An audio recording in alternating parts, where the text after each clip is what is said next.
sobre la diferencia entre cómo se está calculando por parte de ISM y de Standard & Poor's Global el PMI. Y lo que empezamos a ver es cómo los dos tienen PMI en el nombre, cuando por la mañana les damos datos, y el ISM, y el PMI, y el otro, y el no sé cuánto. Bueno, está en recesión, no está en recesión, 50, 48, 52. Miren, ahora mismo el gran debate económico en Estados Unidos está en cuál de los dos está acertando mejor, servicios, manufacturas, ese cambio importante a la hora de ver si entramos en recesión. Porque aquí entra la base de la corriente económica que ayer saca Pedro Sánchez.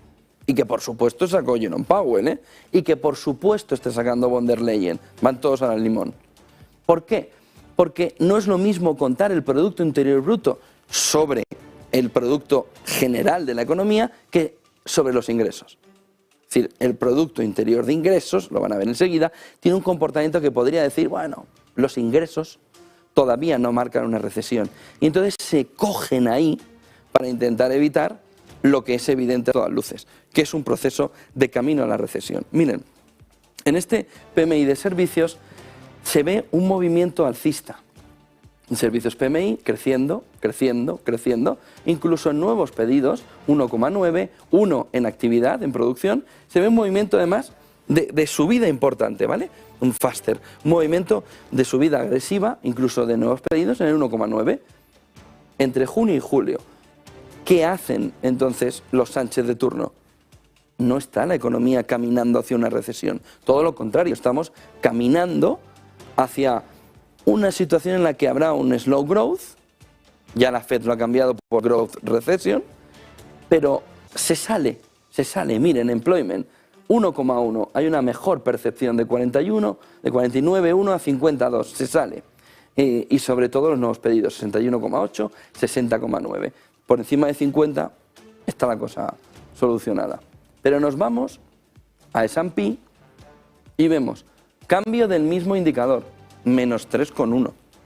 Está reflejando ya una situación distinta. Además, en una situación ya muy cercana a la recesión. Sin embargo, el cambio en nuevos pedidos nos refleja una subida todavía mayor a la que nos da los servicios de ISM. 51,3 desde 48. Recuperación de junio a julio. Y tenemos empleo superior. Pero a partir de aquí, el movimiento de bajada, por ejemplo, en precios del 7,5, del 4,2 en inventarios, refleja una percepción de que la economía va camino de recesión. Y la otra, de un slow growth, de un movimiento en el que no tendría que quedar claro que ha caído en recesión. Y eso nos lleva a ver en qué punto está la economía. Miren, el siguiente gráfico nos marca una diferencia que es fundamental en todo este aspecto. A ver si tenemos por aquí esto. Sí. En la parte fundamental está entre esto y ahí está la discusión de si estamos camino a la recesión o hay una situación complicada, es que los economistas miran este Producto Interior Bruto y los listos miran este, porque se la acaban de aprender. Bueno, así. Y los listos miran ese GDI. Ese GDI nos está marcando, y aquí lo vemos en este real, este comportamiento, que no es de recesión. ¿Lo ven aquí? Un movimiento de subida. El azul es el real GDP que mira todos los economistas. Y estos son las ventas finales. Bueno, pues este movimiento de aquí, que lo comporta este GDI, nos está marcando que en el fondo no hay una situación de recesión. Y eso es lo que lleva a un área de la economía de la que beben Powell, Lagarde y Sánchez ahora, a decir que la situación no es de caída a una recesión profunda. Miren, porque si ahondamos en por qué hay una discusión, en el siguiente gráfico, porque hay una discusión sobre cómo está ahora mismo la economía entrando o no en una recesión, hoy conoceremos sobre las 3 de la tarde el GDP Now de la FED de Atlanta. Pero el dato hasta el final de agosto, que es el último dato que tenemos, sí que nos marca un movimiento de crecimiento. ¿Hasta dónde? En el tercer trimestre, hasta el 3%. Lo que significaría que la economía estadounidense habría dejado la recesión en el primer semestre y se encaminaría a una salida fuerte de su economía. Bueno, se lo cree nadie. Sobre todo porque la situación es, sí, tienes un movimiento de salida desde donde vienes, comparado además con el tercer trimestre del año pasado, de 2021, pero tienes un GDP Now que es verdad que ha acertado siempre en los últimos trimestres, pero que está marcando sobre todo un perfil del empleo que no termina de ser el más claro, que es el mismo que metodológicamente ha cambiado España para intentar ver que hay una tasa de empleo todavía más contenida. No es menor.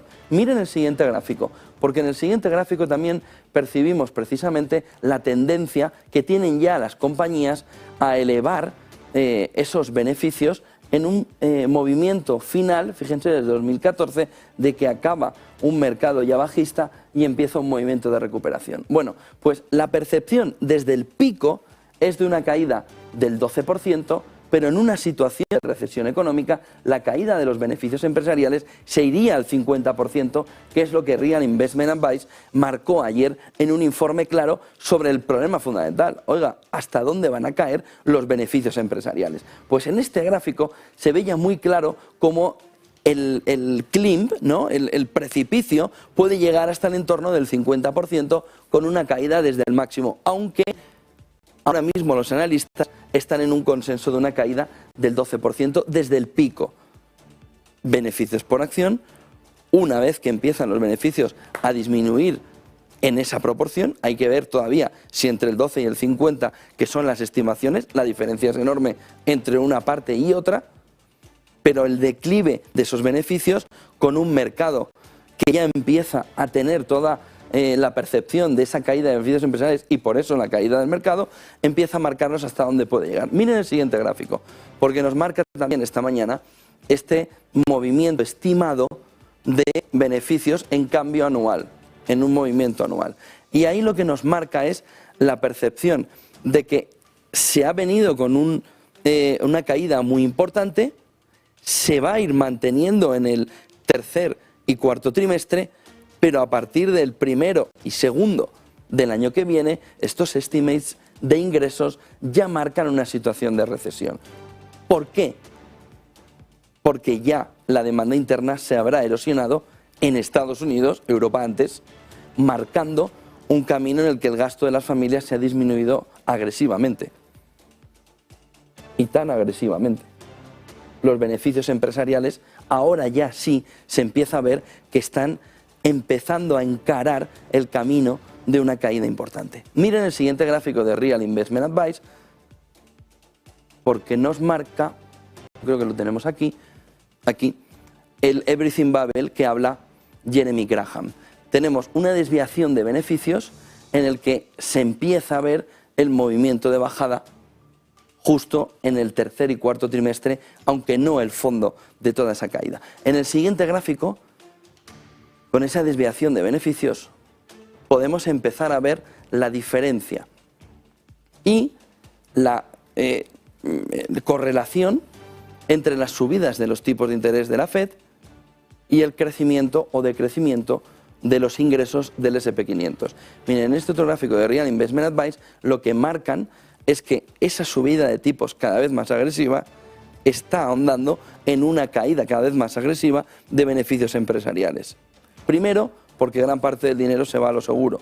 Si ya me van a dar un 3,75 a final de este mes o al siguiente, en cuanto a la última subida de tipos de interés que aplique lo lleve a esos términos, los beneficios empresariales se acompasan a ese camino. Miren el siguiente gráfico cómo el movimiento de subidas de tipos de interés de la FED desde 1974 va acompañado de la tasa de desempleo y de la recesión. Las recesiones vienen en gris, la tasa de desempleo nos la está marcando la línea azul, con el movimiento también actual, y a partir de ahí el movimiento de tipos de interés que, uno, ya ha hecho tope, y dos, empieza un movimiento de subida para hacer el declive de la tasa de desempleo.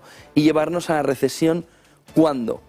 Pues no precisamente en el momento inicial. Por eso la ceguera económica puede llevar a decir, no estamos tan mal, la situación no es tan grave, no hay apocalipsis energético, la gente no va a ir corriendo a por bombonas de butano, no, ni a por papel higiénico. Y luego pasa lo que pasa, que es no tener toda la información clara los ciudadanos para hacer una toma de decisiones correcta, con un comité de expertos que primero exista y luego tome decisiones correctas